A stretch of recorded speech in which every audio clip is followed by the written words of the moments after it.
बहुत सारे लोगों को ऐसा लगता है कि अगर गोधरा कांड नहीं हुआ होता तो Narendra Modi ji larger than life नहीं बनते। दुर्घटना से सबको फायदा हुआ। वो उस पर चर्चा इसलिए ज्यादा नहीं हुई क्योंकि वो हिंदू थे, कार सेवक थे जो अयोध्या से वहां जा रहे थे। क्या हिंदुओं की लाइफ देश में थोड़ी सस्ती है कंपैरिजन में? ये एक हद तक सच है।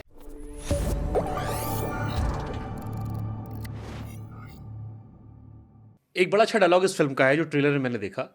गोधरा का सच खाकर बैठ गए, एक दिन बच्चा बच्चा जवाब मांगेगा। जी। बहुत सारे लोगों को ऐसा लगता है कि अगर गोधरा कांड नहीं हुआ होता तो Narendra Modi ji larger than life नहीं बनते। इस घटना, एक बड़ी घटना जब होती है तो एक व्यक्ति का पूरा चरित्र निकल कर आता है। सुप्रीम कोर्ट से उन्हें क्लीन चिट मिल चुकी है जिसको लेकर बीजेपी ने, शायद आपने भी इस फिल्म में रखा होगा वो पार्ट, उन्होंने कई बार इस बारे में बात भी की है। बट डू यू बिलीव कि ये पूरी घटना ने उन्हें लार्जर देन लाइफ बनाया? ये अभी थोड़ी देर पहले ऑफ द रिकॉर्ड जब हम बात कर रहे थे कि मेरा एक क्या वायरल हो रहा है ट्विटर पे, एक्स पे, बीजेपी को फायदा इस घटना ने पहुंचाया नहीं पहुंचाया। विक्रांत मैसी ने कहा कि विक्रांत मैसी ने कहा कि इस घटना ने, साबरमती घटना ने बीजेपी को फायदा पहुंचाया। हाँ, तो ये आपने एक उसमें ट्वीट में देखा, इसका कॉन्टेक्स्ट वो पूरा इंटरव्यू भी एक्चुअली है अवेलेबल बाहर। इस दुर्घटना ने सबको फायदा उठाया, इस दुर्घटना से सबको फायदा हुआ है। And I will just want to quote one book, ये पढ़िएगा, ये 96 में आई थी किताब, पी साईनाथ की किताब है, everybody loves a good drought. Title से ही आप समझ गए होंगे, everybody loves a good drought, P Sainath की किताब है। जब भी कोई आपदा आती है देश में, सबका फायदा होता है, खासतौर पे पॉलिटिकल फिगर्स का, पॉलिटिकल पार्टियों का, उद्योगपतियों का। कोरोना आया, सिलेक्टिव उद्योगपतियों का फायदा नहीं हुआ। उसी तरह से मीडिया वालों का भी बहुत फायदा हुआ। जब 2002 में प्राइवेटाइजेशन शुरू हुआ, फाइनली 24/7 न्यूज़ चैनल्स आने लगे, जब छोटे चैनल्स बड़े बन गए, हर एक आइडियोलॉजी का, हर एक पॉलिटिकल पार्टी का, हर एक लीडर का, हर एक उस ऑर्गेनाइजेशन का who loves a good drought, उसका फायदा हुआ है। तो इसको नैरो डाउन किसी एक व्यक्ति पे नहीं कर सकते या किसी ऑर्गेनाइजेशन पे नहीं कर सकते।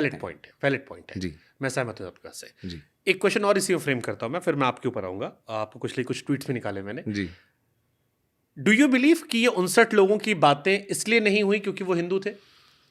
क्योंकि मैंने आप लोगों के कई सारे वीडियोस भी देखे, आपके, रिद्धि के और बाकी सब, राशि के जो प्रमोशन आप लोग कर रहे थे, उसमें कई जगह आप लोगों ने कहा कि हाँ, पहले तक हमें वो जो प्राउड हिंदू वाला होता है उससे लोग बचते थे। कई बार मैं भी टीवी पर कहता था कि मैंने इस देश में नेताओं को इफ्तार पार्टी करते खूब देखा था बचपन में, गंगा नहाते नहीं, प्राइवेट में नहाते थे लोग, अब ज्यादा खुलकर करते हैं। डू यू बिलीव कि ये 59 लोगों की जिंदगी जो गई, कैद करके जला दिया गया, या जो भी आप सच दिखाएंगे आपके पॉइंट ऑफ व्यू से, वो उस पर चर्चा इसलिए ज्यादा नहीं हुई क्योंकि वो हिंदू थे, कार सेवक थे जो अयोध्या से वहां जा रहे थे?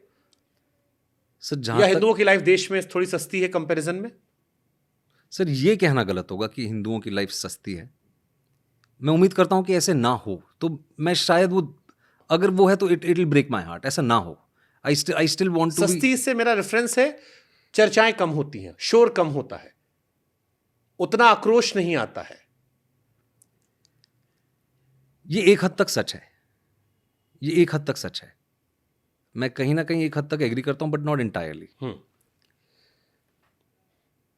और क्यों उस पर चर्चा नहीं की गई?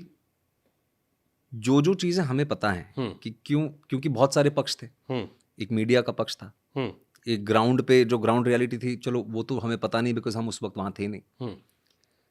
एक बड़े शहरों में एक पर्सपेक्टिव था लोगों का, वो आप फिल्म में देखेंगे कि क्यों उस बारे में बात नहीं की गई। अगर आप व्यक्तिगत रूप से आप मुझसे पूछ रहे हैं कि उन 59 लोगों की बात नहीं की, was that wrong? It was absolutely wrong. इसीलिए मैं इस फिल्म का हिस्सा हूं। लेकिन I think I will be giving away the film अगर मैं आपको मल्टीपल टेक्स या मल्टीपल पॉइंट्स ऑफ व्यूज बताऊं कि क्यों उन 59 लोगों के बारे में बात नहीं हुई। वो आप फिल्म में देखेंगे एक्चुअली। ठीक है।